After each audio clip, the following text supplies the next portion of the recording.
Chapter 1. When Everything Broke. My name is Carol.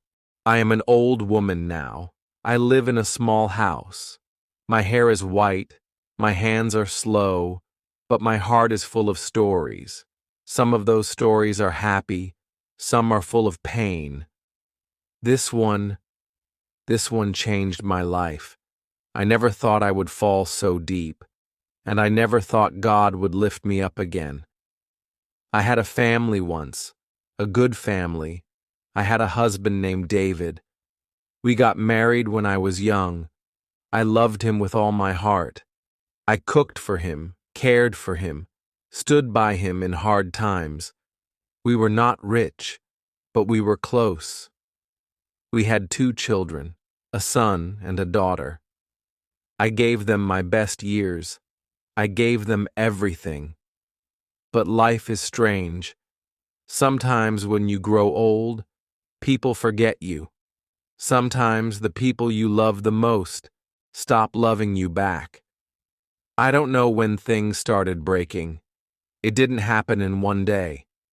It was slow, quiet, like a small crack in glass that becomes bigger and bigger. First, my health started to go. My legs hurt.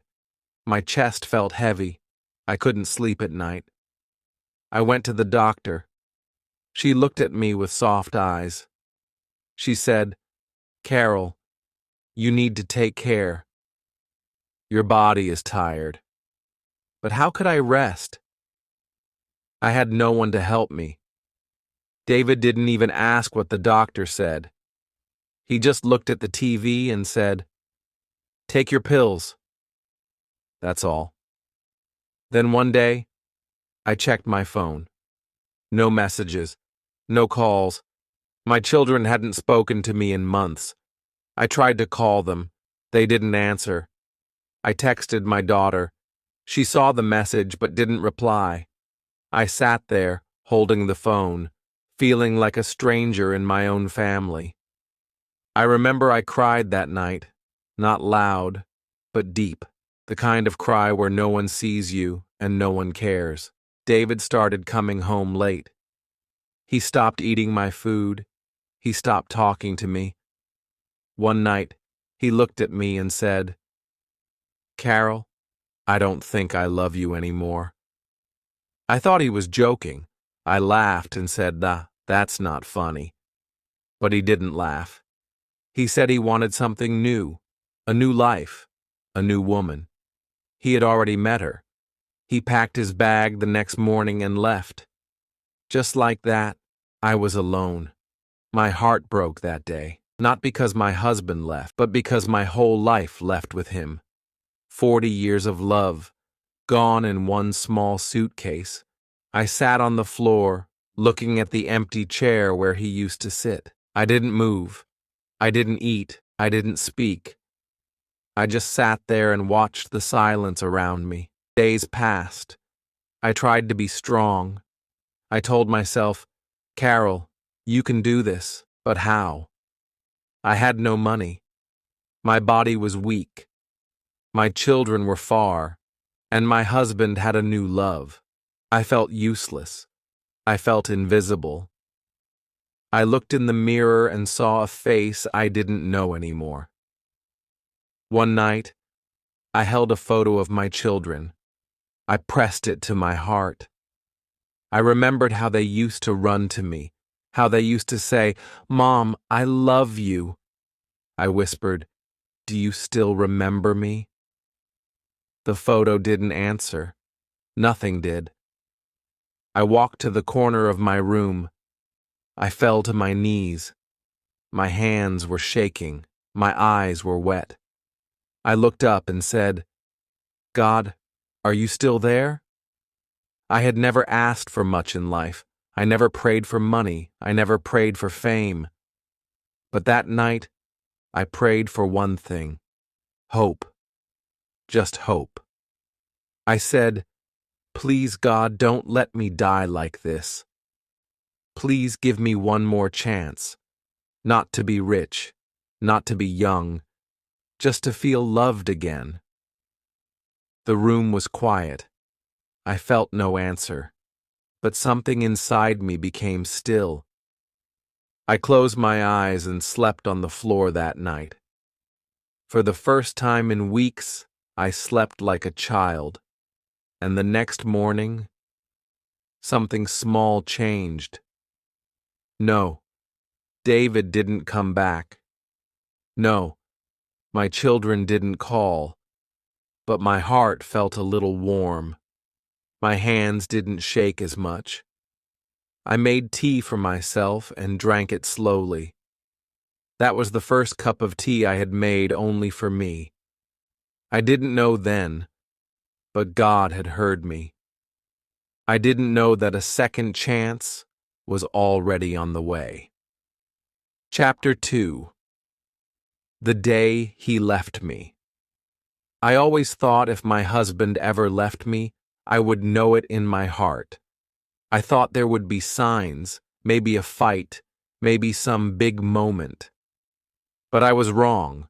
Sometimes the most painful moments come quietly. No warning, no noise, just silence. And then suddenly, nothing is the same. David had been distant for months. I told myself he was stressed. I believed he would come back to me. I cooked for him, smiled when he walked in, and stayed quiet when he didn't talk. I waited for him to notice me again. But he didn't. That morning, I woke up with a strange feeling. My body was heavy, but my mind was calm. I made breakfast like always. I set the table for two. I even wore the soft pink sweater he once said looked nice on me. I thought maybe he would notice. Maybe today would be different. He walked in slowly. His face had no expression. He didn't look tired. He didn't look sad. He just looked finished. He sat down without saying a word.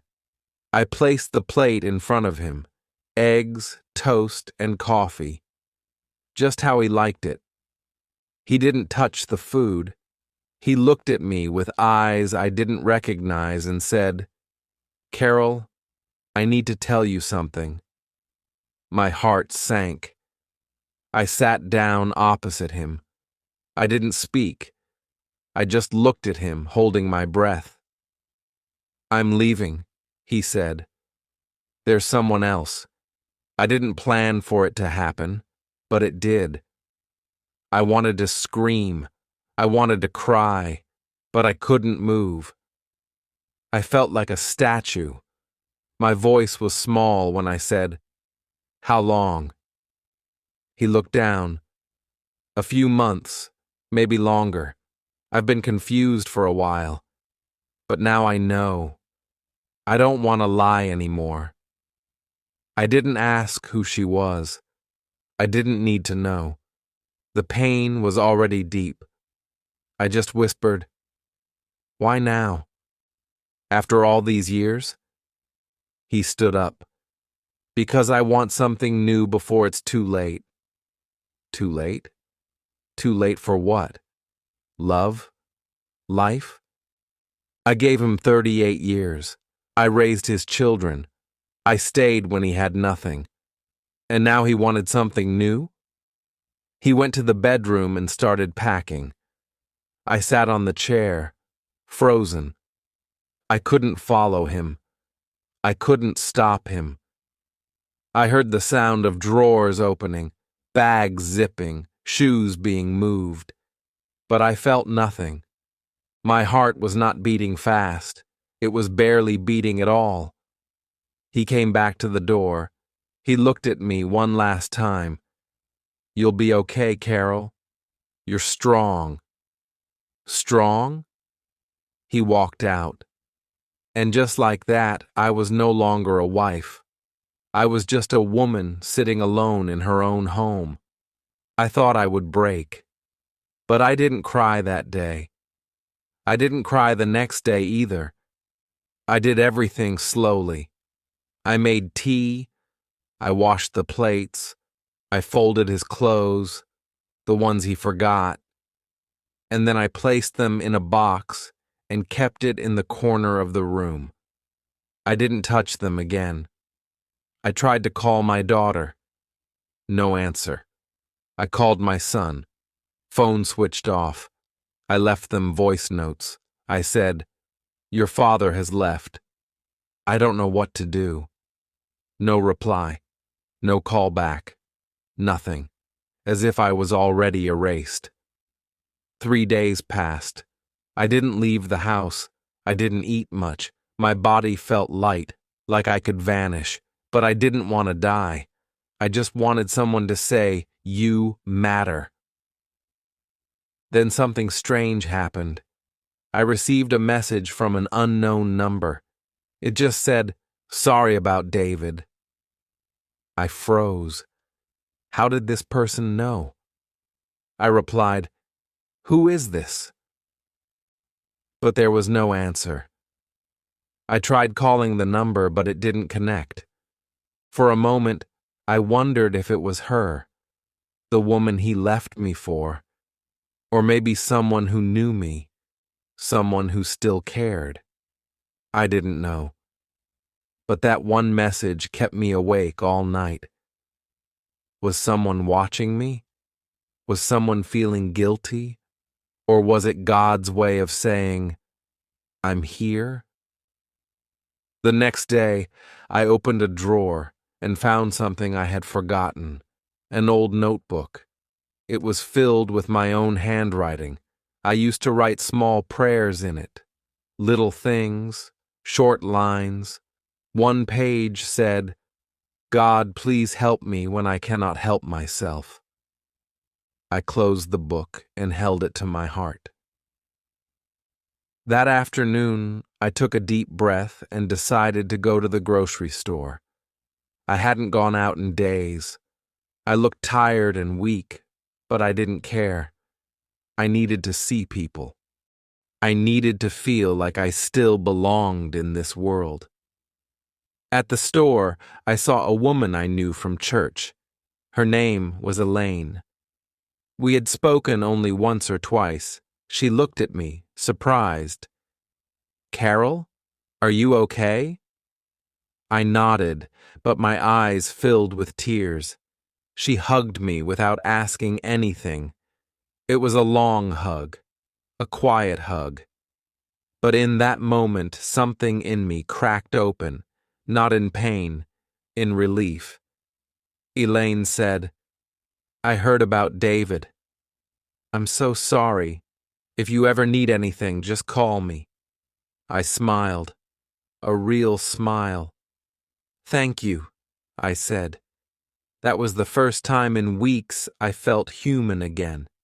That night I sat by myself. I didn't feel good. I didn't feel strong, but I didn't feel invisible anymore. I looked at the sky and said softly, "Maybe I still have something left to live for." The pain was still there. The loneliness was real. But something inside me had started to wake up. A small voice, a soft whisper, like someone far away was saying, "Wait, just wait. It's not over yet." And I listened. Chapter 3. No one called me mom. When people talk about pain, they often speak of heartbreak, sickness, or being left alone. But there is another kind of pain that most people don't understand. It's the pain of being forgotten by your own children. I never imagined that one day I would sit in my room, holding my phone in shaking hands, waiting to hear one word from my son or daughter. Just one word, "Mom," but that word never came. After David left, I felt like the ground under my feet was gone. But what broke me more was the silence from my children. Anna and Mike had once filled my life with laughter, hugs, and mess. I remembered their small hands, their school bags, their little voices calling Mom 100 times a day. I lived for them. I gave up everything for them. I forgot myself to raise them. And now I was not even worth a message? I sent Anna a message the same night David left. I wrote, "I need you. I feel lost. Please call me." I stared at the screen. It showed delivered, then seen. But there was no reply, not even a single word. I waited all night, hoping her name would pop up again. It didn't. I called Mike the next morning. His phone rang twice, then went silent. I called again in the evening. It said, "Number busy." I knew what that meant. He was not ready to talk. I didn't try again. I couldn't take that kind of silence anymore. I sat in my room with nothing to do. I had no work, no visitors, no one to care for. My phone was the only thing I held on to. I opened old photos. I looked at Anna's graduation picture. She was hugging me so tight, her eyes full of love. I whispered to the screen, "Where did you go?" I looked at Mike's baby picture. I remembered how he used to sleep on my chest. Now he didn't even speak my name. For a few days, I kept trying to understand. What did I do wrong? Was I too strict? Did I say something hurtful and forget? Had I failed as a mother? I thought of every word I had ever said. I went back years in my mind looking for a reason. But I found nothing. All I found was love. So much love. And now it felt like it didn't matter to anyone anymore. Then something strange happened. One morning, I heard a knock on the door. My heart jumped. For a second, I thought, maybe it's Anna. Maybe it's Mike. I opened the door quickly, but it was just a delivery boy. He handed me a package. I didn't order anything. The label had my name on it, but no sender name, just to Carol. I slowly opened the box. Inside was a beautiful soft blanket, pink and white, handmade. With it was a small note, only one line. "You are still loved. Don't forget that." That's it. No name, no number, no sign. I sat down with the blanket in my lap, my eyes filled with tears. Who sent this? Was it Anna? Was it Mike? Was it someone else who knew what I was going through? My hands were shaking, my chest was heavy, but my heart felt something. I didn't know what it was. It was not happiness, not sadness. It was a soft, warm feeling, like someone had reached out from the dark to touch me gently. That night, I couldn't sleep. I kept looking at the note. I read those words again and again. "You are still loved." I didn't know why, but I held the note to my chest like a child holds a toy. And for the first time in weeks, I didn't cry from pain. I cried because I felt seen. The next day, I went to the local bakery for the first time in days. I didn't want to buy anything. I just wanted to hear people talk. I wanted to feel normal, even for a few minutes. Linda, the woman at the counter, saw me and smiled. "Carol," she said softly, "you look tired. Are you okay?" I nodded. "I'm just out for a little while." She leaned closer and whispered, "I saw Mike a few days ago. He came to town. He looked in a hurry." I stood still. I blinked. "Mike, you sure?" She nodded. "He was with someone. I asked about you. He said he didn't have time to talk. My heart broke again. He had been here, just a few streets away. And he didn't come to see me. He didn't even call. I walked home with slow steps. I didn't even remember how I got back. When I entered the house, I didn't cry. I just sat down on the bed. I picked up the blanket again. I hugged it tightly. My son had been so close, but still so far. What stopped him? Did he hate me? Or did he feel guilty? Or maybe he just didn't care anymore. That thought hurt more than anything else. That night, I had a strange dream. In the dream, I was in my kitchen, the old kitchen, the one with little drawings on the fridge. Anna and Mike were there. They were children again, laughing, running, calling Mom. I was smiling, cooking something. Then suddenly, they vanished. The kitchen went quiet. I turned around and no one was there. I sat down and cried in the dream. Then from behind I heard a voice, a soft, kind woman's voice. She said, "Wait, Carol. Just wait. They will come." I woke up with tears on my pillow. The voice stayed in my mind all day.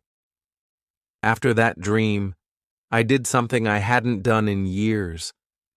I opened my old prayer journal. It was full of small handwritten notes. I used to write short prayers. One page said, "God, please don't let me be forgotten." Another said, "If they stop loving me, please let me still love them." I read every page, and then I picked up a pen. I wrote something new. God, I am ready. I don't want my old life back. I just want peace in my heart.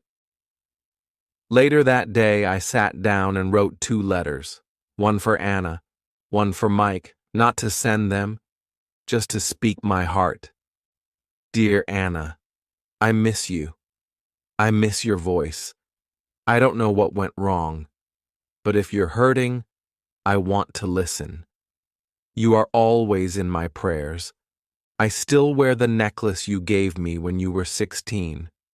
I still remember the way you used to sleep on my lap. You will always be my little girl. Dear Mike, I saw your baby photo today. You were 1 year old, covered in cake, laughing like the world was yours. I kissed that photo. I cried a little. I don't know if you remember me, but I remember every moment with you. I'm still your mom. That never changed. I folded the letters and placed them in my prayer book. I didn't know if I would ever send them, but writing them made me feel like a mother again, and maybe that was enough. For now. But deep inside, I knew something was coming, a change, a message, a knock. I didn't know from where, I didn't know from whom, but I felt it. The silence would not last forever. Someone would call me Mom again, one day. I just had to keep believing. Chapter 4. I prayed with tears. I never knew how powerful tears could be until I prayed with them. Before this pain, I used to pray like everyone else, softly, with closed eyes and a calm heart. But this time, it was different. This time, my prayer didn't come from my lips. It came from the deepest part of me, the part that was tired of being strong. I had nothing left in my hands, not my health, not my husband, not even my children. Everything had gone away from me, one by one, and now only God was left. And even He felt far. It was a cold night. My dinner was untouched. The house was silent. I was sitting in the corner of my room, holding the old photo album in my hands. On the cover was a picture of our family. I looked at the photo for a long time. Everyone was smiling. David had his arms around me. Mike had cake on his cheek. Anna was wearing a red dress. I touched the photo slowly, as if touching them could bring them back. And then I broke. I fell on the floor. I held the album to my chest and started crying. Not soft tears, but loud, painful ones. My voice shook, my body trembled, and for the first time in many years I prayed like a child. God, I don't know what you are doing, but I can't carry this anymore. If I did something wrong, forgive me. If I have to suffer more, please give me the strength. But God, please, don't leave me like this. Don't let me die with this silence inside my heart. I'm not asking for everything back. I just want peace. Please show me I still matter to someone. Anyone. I cried until I couldn't breathe. I stayed on the floor for a long time. I don't remember how many minutes passed, maybe hours, but when I opened my eyes again, I felt empty. Not weak, just empty, as if all my pain had gone into the air. I looked around. Nothing had changed, but something inside me had. I felt calm, not because my problems were gone, but because I had finally given everything to God. I had no plans left, no hope to hold, just faith. The next morning I woke up early. My body was still tired, but my heart felt a little different. I made myself some tea. I looked at the blanket, the one that came in the mystery box. I still didn't know who sent it, but I now believed it came from God through someone's hands. A message from the sky when the world had gone quiet. Later that day, I decided to step outside. I hadn't walked in days. I went to the small church nearby. I didn't go there to meet people. I just wanted to sit for a while. The church was nearly empty, just two people sitting far apart. I found a bench at the back and sat down slowly. As I closed my eyes, a strange feeling came over me. I remembered a moment from many years ago. Anna was 6, and she had fallen while running in the backyard. Her knees were bleeding. I ran to her, picked her up, and she said, "I knew you would come, Mom." That memory hit me hard. She knew I would come. Always. I had been there for her every time she needed me, and now I needed her. But she wasn't here. I opened my eyes and looked up. My lips moved slowly. God, I have always gone to them when they called. Now I'm calling you. Please come to me. When I stood up to leave, the lady sitting in the front row turned around. She looked at me for a second, then stood up and walked over. Her face was kind. I had never seen her before. She smiled gently and said, "You don't know me, but I've seen you before. I saw you walking one day, looking very tired. I prayed for you that night. I didn't know what to say." She touched my hand and said, "You're not alone. I hope you know that." I nodded. "Thank you. That means more than you know." Before I could ask her name, she walked away. I turned to follow her, but she was gone. I looked around but couldn't see her anymore. I don't know if she was real. Maybe she was just a kind woman. Or maybe she was the answer to my prayer. That was the first twist I felt. Like something bigger was at work. When I returned home, I found a letter in the mailbox. My hands started shaking. It had no name on the front, just my address. I opened it slowly. Inside was a small piece of paper, handwritten, one line.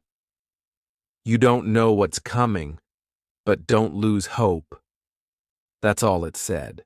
No name, no signature. I sat down holding the paper.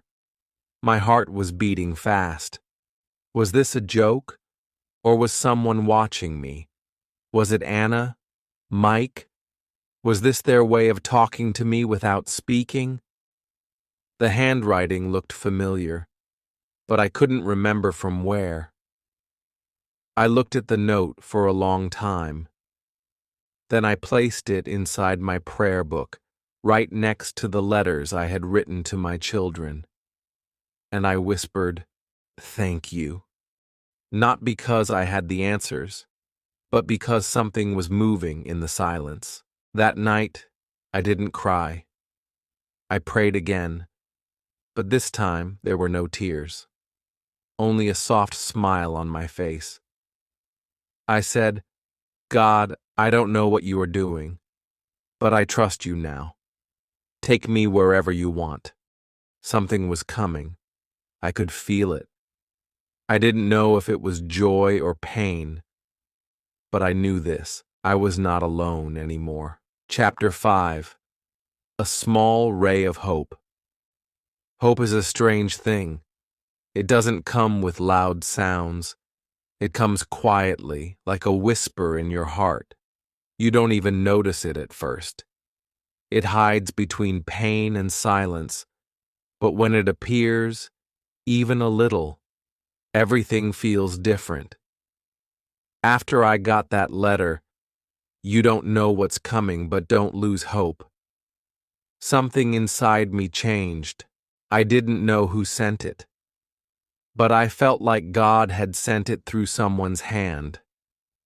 Someone was watching me. Someone cared. The next day, I woke up with a new kind of strength. My legs still hurt, my house was still quiet, but I didn't feel useless. I cleaned my kitchen, I folded my clothes, I opened the window and breathed slowly. I told myself, "Carol, you are not done yet." That voice came from inside, and I listened to it. A few hours later, my phone rang. I jumped. My hands shook. It was a number I didn't know. I answered it. A soft voice said, "Hi, is this Carol?" I said, "Yes." The woman said, "This is Sarah. I'm a friend of Linda's from the bakery. She told me you might be looking for something to do. I run a small baking group for older women. It's not a job, really, just something to keep busy. Would you like to come?" For a second, I couldn't speak. My throat felt tight. I swallowed my tears and said, "Yes, I'd love to." She gave me the time and place. I wrote it down. After the call ended, I sat there for a few minutes, holding the phone to my chest. It was a small thing, just a group of women baking together. But to me, it felt like God was calling me back to life. Slowly, gently. The next morning, I got ready with care. I wore a clean dress, combed my hair, looked at myself in the mirror. I didn't look young, but I didn't look broken either. When I reached the group, Sarah welcomed me with a smile. The other women were kind. No one asked me about my past. They just handed me some flour and said, "Let's make something sweet." And I did. We baked cookies, laughed a little, and shared stories. I didn't say much, but I listened. One woman said, "After my husband died, I didn't know how to live. But I came here one day, and now I don't feel alone." Another said, My children don't talk to me either, but baking helps me forget that for a while. I looked at them and thought, I'm not the only one. Pain lives in many houses, but hope can too. Before I left, Sarah gave me a small box of cookies. She said, "Take these, and come again." I nodded with a smile. When I returned home, I sat on the sofa with the box in my lap. I didn't eat the cookies right away. I just looked at them and whispered, "Thank you." I wasn't thanking Sarah. I was thanking the one who had heard me cry on the floor a few nights ago. Something small had begun, and I knew more was coming. Chapter 6. My health found me. Again. I never thought I would feel strong again. Not in my body, not in my mind. But sometimes the soul heals first, and then the body follows. After I joined the baking group, something started to shift. My hands didn't shake as much. My back didn't ache the same way. My heart didn't feel so heavy. I was still the same woman, but something inside was waking up. Each week, I went to Sarah's baking circle. The women there became like family. They didn't judge. They didn't ask about my husband. They didn't ask about my children. They just made space for me. They made me laugh. They made me forget that I was broken. One day, I baked a small cake myself. I wrote hope on top with icing. Everyone clapped for me. That moment, I smiled with all my heart. I felt like I had done something important. It was just a cake, but to me, it was more than that. It was a sign that I could still create something beautiful. That evening, I sat on my bed and looked at my legs. The pain I used to feel every day was less. My sleep had improved. My breathing was better. I realized I hadn't taken pain pills in 2 days. I was healing, and I didn't even notice it happening. Sometimes, when your heart is cared for, your body begins to respond. But just as I started feeling better, another twist came. The next morning, I got a message. Not from Anna, not from Mike. It was from another unknown number. It said, "Are you feeling stronger now?" That's all. Nothing else. My hands trembled. Who was sending these messages? Who knew about my health? Was it someone from the baking group? They didn't have my number, and none of them knew my story fully. I tried to call the number. It didn't connect. I wrote back, "Who is this?" No reply. That night I couldn't sleep. I kept thinking, what if this person was someone close to me? What if it was Mike or Anna? What if they were too afraid to speak directly? Were they watching me from a distance, feeling sorry, feeling regret? Or was it God again, sending messages through someone I couldn't see? The next day, I walked to the church again. I didn't want to pray for anything. I just wanted to sit. I closed my eyes and whispered, "God, if this is you, thank you. But if this is someone I know, please give them the courage to come forward." I felt peace in that moment, and I knew something. My body was healing, but more than that, my soul was no longer empty, and something or someone was watching over me. Chapter 7. The knock at my door. Some moments look small, but they change everything. That morning felt like every other morning. I was sitting with a cup of tea. I was quiet. I was calm. I had no hope for anything big. I was just trying to live one day at a time. But then I heard a knock at the door. It was soft, not loud, but something inside me stopped. I stood up slowly. My hands were not shaking, but my heart was heavy. I walked to the door and opened it. Anna was standing there, my daughter, my little girl. Her eyes were full of tears. Her face looked tired. Her hands were shaking. She looked at me and said, "Mom, I didn't know if I should come, but I had to." I said nothing. I opened my arms. She ran into them like she was waiting for this moment. We held each other tightly. We cried, a long, deep cry, like something had finally broken inside us. She held me like she never wanted to let go. I touched her hair like I used to do when she was small. My heart was full and empty at the same time. After some time, we sat together. She held my hand. She looked at me and said, "I'm sorry. I was angry for a long time. I thought you didn't care about me. I thought you picked Dad's side. I didn't understand." I looked at her and said, "I never stopped loving you. Not even for a minute. I waited every day." She cried again. Then she opened her bag and took out a folded letter. She placed it in my hand and said, "I got this in the mail. There was no name, but I knew it was from you." I opened the paper with shaking hands.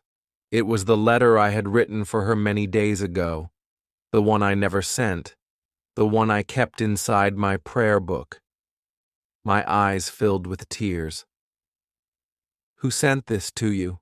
I asked. She shook her head. "I don't know. It just came. When I read it, I cried all night. I realized I was wrong. I realized I missed you." I had no words. I was too shocked. Someone had taken the letter and sent it to her. But who? And how? Just then, she said something more. Something that made my heart stop again. "Mom, I didn't come alone." I looked at her, confused. Then I turned toward the door. Mike was standing there, my son, my little boy, now a grown man. His eyes looked scared. He didn't speak. He just looked at me and whispered, "Hi, Mom." I didn't wait. I walked to him and hugged him tight. He didn't say much, but I felt his arms wrap around me. He was shaking. His voice was soft when he said, "I'm sorry." I held him closer and said, "You're here now. That's all that matters." That night, we sat at the table, the three of us, just like old times. We didn't speak much. We just ate together, slowly, quietly. But everything felt full. My home felt warm again. My heart felt alive. I had dreamed about this for so long. I didn't know if it would ever happen, but here it was, right in front of me. Before we went to sleep, Anna gave me a small card. It had a line written on it, just one line. God gives us what we stop asking for, when we are finally ready to receive it. I looked at her and asked, "Did you write this?" She said, "No." It came with the letter. I looked down at the card again. Another message. Another quiet miracle. I didn't know who had sent the letter. I didn't know who had sent the card. But deep in my heart, I knew one thing. Someone was helping me, and that someone was close. Maybe it was God. Maybe it was an angel. Or maybe it was someone I would soon meet. Chapter 8. God gave me more than I lost. I thought having my children back would be the biggest gift of my life. But what happened after that was even more. I didn't expect anything. I didn't ask for anything more. I was just happy to sit at the table with them, to hear them say Mom, to feel their arms around me. I didn't care about the pain in my body anymore. I didn't care about my past. I only wanted to keep that moment alive. But God had other plans, and they were more beautiful than I ever imagined. Anna and Mike stayed with me for a few days. They helped me clean the house. They cooked with me. We laughed. We cried. We remembered old memories. They said sorry many times, but I told them they didn't have to. Their return was enough. Every day I watched them move around the house like they used to. I kept thinking, how did all this come back to me? I had lost everything. But now I had even more than I started with. One evening, Mike sat next to me with a serious face. He said, Mom, I want to tell you something. I looked at him and waited. He said, that letter you sent Anna? I saw it too. She showed it to me. After reading it, I couldn't sleep. I kept thinking about you, about what we did, about how we left you alone. I touched his hand gently, but he continued, and there's something else. I think I know who sent that letter to us. My eyes widened. My heart beat faster. Who? I asked softly. He looked down and said, I think it was Dad. For a few seconds, I didn't say anything. I didn't believe it. David, I whispered. Mike nodded. Yes, I got a message a few days before we came. It was from a number with no name. It just said, don't wait too long, she needs you. I didn't reply, but I couldn't stop thinking about it. Then Anna got the letter. When we compared both, we knew someone was trying to bring us back to you, and I think it was him. I sat in silence. I didn't know what to feel. David had left me. He had broken our family, but maybe, just maybe, he had done one right thing in the end. I looked at Mike and said, if that's true, then maybe he didn't forget me after all. Mike nodded slowly and said, maybe he made mistakes, but maybe he wanted to fix something before it was too late. We never found out for sure. There was no name, no proof, just a feeling, a soft truth that lived quietly between us. And honestly, I didn't need answers. I had my children, I had my health, I had peace, and I had one more thing, faith. Anna decided to stay in town. She got a small job nearby. Mike came every weekend. They brought new energy into my life. My baking group still met every Thursday. The women there called me the Miracle Lady. I didn't tell them the whole story. I just smiled and said, God is kind. One day, I opened my prayer book, the same one where I had written all my pain. I looked at the old pages, the page that said, God, please help me when I cannot help myself. I smiled and wrote one more line under it. You did. Thank you. I never found out who sent the letter, or the card, or the message. Maybe it was David. Maybe it was someone else. Maybe it was God using someone's hands. But I don't search anymore. I don't cry at night. I don't wait for phone calls that never come. Because now my house is full. My heart is full. My days are quiet, but not empty. I lost many things. I lost my marriage. I lost time. I lost health. I lost hope. But God gave me more than I lost, and I will never stop thanking Him for my second chance. The end.